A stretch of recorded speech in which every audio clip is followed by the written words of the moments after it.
시청자 여러분 안녕하십니까? 노준영입니다. 안녕하십니까? 김희정입니다. 문재인 전 대통령이 임기 중 시행한 최저임금 인상 정책에 대해 단기간 충격을 감수하면서 장기적인 효과를 도모한 정책이라며 실패 또는 실수라고 단정한 것은 정책 평가로서는 매우 아쉽다고 밝혔습니다. 문 전 대통령은 최병천 신성장 경제연구소장의 책 좋은 불평등이 최저임금의 급격한 인상을 정책 실패라고 평가하자 이에 반박하며 말했습니다. 그는 불평등을 세습시키고 고착시키는 자산소득 등의 요인을 전혀 다루지 않은 것은 책의 분명한 한계라고 지적했습니다. 한편 문 전 대통령이 서평을 남기자 장해찬 청년재단 이사장은 같은 날 문 전 대통령을 비판하는 글을 페이스북에 올렸는데요. 그는 문 전 대통령은 자산소득의 격차가 불평등의 원인이라는 걸 알면서도 정치적인 이유로 소득주도 성장을 밀어붙였던 것이냐고 비판했습니다. 아울러 문재인 정부의 정책 때문에 내 집 마련의 꿈을 포기한 청년들, 문을 닫은 자영업자와 소상공인들 입장에서는 피눈물 나는 뒤늦은 자백이라며 무능도 죄라면 문 전 대통령이야말로 가장 무거운 형벌을 받아야 할 것이라고 질타했습니다. 이 시각 주요 뉴스입니다. 이재명 더불어민주당 대표의 최측근인 정진상 민주당 대표실 정무조정실장의 구속이 합당했는지 여부를 법원이 다시 판단합니다. 한편 대장동 일당의 핵심 인물인 화천대유 대주주 김만배 씨가 24일 구속기한 만료로 풀려납니다. 대통령실이 해외 순방 당시 김건희 여사가 조명을 설치해놓고 심장 질환 어린이와 콘셉트 사진을 찍었다고 주장한 장경태 더불어민주당 최고위원을 허위사실 유포 혐의로 22일 고발했습니다.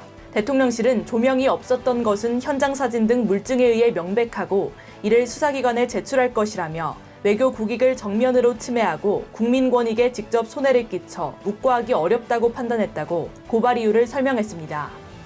경제협력개발기구 OECD가 한국의 경제 성장률이 내년부터 2년 연속 1%대에 머무를 것이란 전망을 내놨습니다. OECD는 민간 소비가 개선됐지만 수출이 둔화하면서 회복 흐름이 약화됐다며 반도체 수요가 위축되고 중국의 제로 코로나 영향 등으로 수출이 둔화됐다고 진단했습니다. 여성의 사회활동이 늘고 있지만 여전히 기혼 여성의 6분의 1은 경력 단절 상태라는 통계청 발표가 나왔습니다. 특히 30대는 기혼 여성 중 경력 단절 여성 비율이 27.8%로 전 연령대 중 가장 높았고 직장을 그만둔 이후로는 육아가 42.8%로 가장 많았습니다. 전국 민주노동조합 총연맹이 22일 노동계약 저지와 이른바 노란봉투법 입법 등을 주장하며 총파업, 총력투쟁을 선포했습니다. 공공운수노조는 오늘부터 대정부 공동파업에 돌입하고 24일 0시를 기해서는 화물연대본부가 무기한 전면 총파업에 돌입할 예정입니다. 24일부터 편의점 등 소규모 소매점에서 비닐봉투 무상 판매가 중단되고 식당에서는 일회용 종이컵과 플라스틱 빨대 사용이 제한됩니다. 일회용품 사용 제한 확대 조치에 따라 체육시설에서는 일회용 플라스틱 응원용품 사용이 금지되고 대규모 점포 내 우산 비닐 사용도 금지됩니다. 21일 인도네시아 서자바 섬에서 발생한 규모 5.6의 지진으로 인한 사망자 수가 268명으로 불어났으며 251명이 아직 실종 상태인 것으로 집계됐습니다. 조코이 대통령은 구조대원들에게 잔해 속에 갇혀있는 사람들을 구하는 것을 최우선으로 하라고 지시하며 피해자들에겐 긴급 정부 지원을 약속했습니다. 박은빈이 주연을 맡았던 KBS 드라마 연모가 한국 드라마 최초로 국제 에미상을 받았습니다. 현지 시간 21일 제50회 국제 에미상 시상식에서 연모는 중국, 스페인, 브라질의 결선 후보작을 제치고 1일 연속곡 부문을 수상했습니다. 우여곡절 끝에 서울 광화문 광장에서 2022 카타르 월드컵 거리 응원이 펼쳐지게 됐습니다. 서울시는 22일 광화문 광장 자문단 심의를 거쳐 붉은 악마 응원단이 제출한 광화문 광장 사용 신청을 조건부로 허가했습니다. 네, 이에 따라 붉은 악마는 대한민국 축구대표팀의 조별리그 경기가 있는 24일과 28일, 12월 2일에 광화문 광장에서 거리 응원을 펼칠 계획입니다. 붉은 악마 측은 안전관리 인력을 기존 150여 명에서 340명까지 늘렸는데요. 이는 러시아 월드컵 당시보다 3배 늘어난 규모입니다. 네, 그렇습니다.